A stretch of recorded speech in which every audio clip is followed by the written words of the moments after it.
Hey everybody, it's Jason Blaha here. Sorry my voice still isn't back. I still have the flu, but I'm making a video anyways.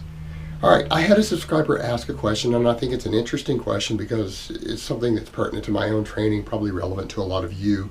Since I'm doing a lot of heavy weighted chin-ups again lately, I've noticed the same thing, and so let's try to explain it a little bit and understand what's going on there. And they had pointed out that they've noticed since they've been doing weighted chin-ups, or even when they do body weight chin-ups, if they do a lot of volume of them, they don't just get a pump in their back and their biceps, they get a pump in their triceps, and oftentimes they get DOMS the next day in the triceps, even if they didn't do any pressing or tricep extensions, and they're getting the DOMS in the tricep and not the bicep, which seems unusual to them. And to understand what's going on there and why that might be the case, because we don't normally think of the chin-up as a tricep exercise, watch my last clip of me doing weighted chin-ups, last time I videoed my training.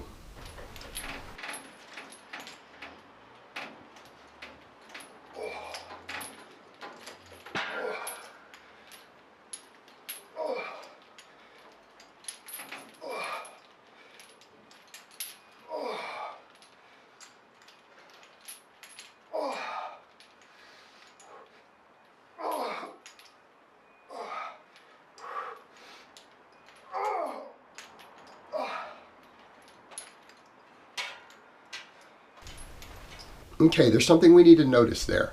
And when we get done with this, people are going to understand why the weighted chin-up is such a really good exercise and why it's beneficial to so many people in different endeavors, not necessarily just bodybuilding or powerlifting, but to so many different athletes and even militaries.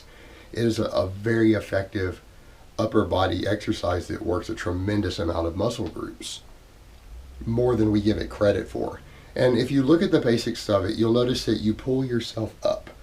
Now, obviously, we know that's working the lats, the rear delts, the biceps, a number of different muscles. They're very, very obvious that they're primary movers to anyone looking at it.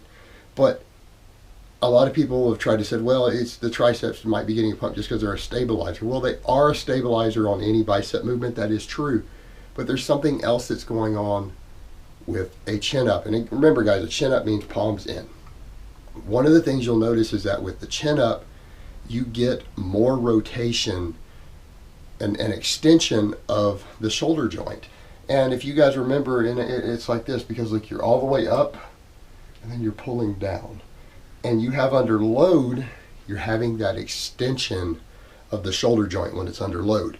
And the reason that's important, if you guys recall from the various clips I've done on different exercises and shown you guys how to do tricep extensions and hit the long head better, because most presses and extensions, if you just have the elbow moving under the load, it tends to put more workload on the lateral and medial head, and the long head for some people can lag a little bit if that's all they do.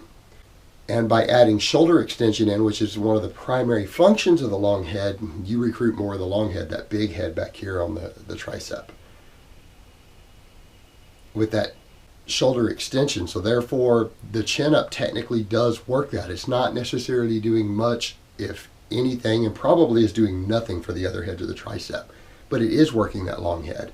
And it begs the question of, well, why is it causing DOMS for a lot of people in the triceps and not the biceps, even though it's only working one head of the tricep and it's not causing DOMS in their biceps? Well, it's very simple. Stretch position movements as well as eccentric movements tend to cause the most DOMS, which is delayed onset muscle soreness.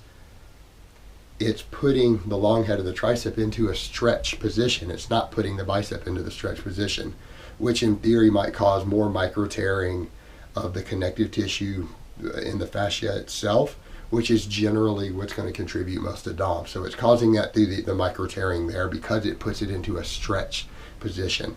That doesn't necessarily mean it's working the tricep more effectively than the biceps, because DOMS is not always indicative of the actual amount of metabolic fatigue that's accumulating, but it is indicative of things like micro tearing. And it's a stretch position that's causing that.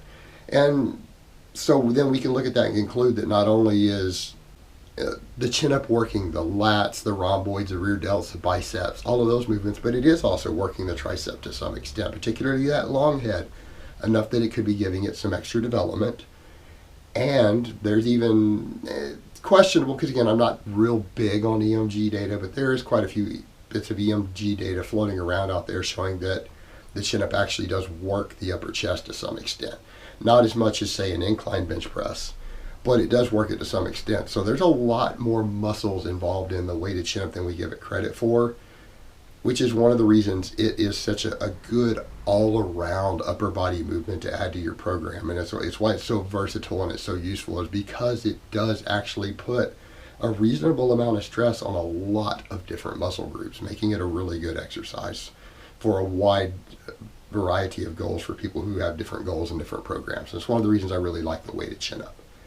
All right, guys, but that's really all I have to say on that today. I hope it has been informative, and I will talk to you guys next time. But let me give you guys a bicep shot before I go. Oh, Mount Bicep.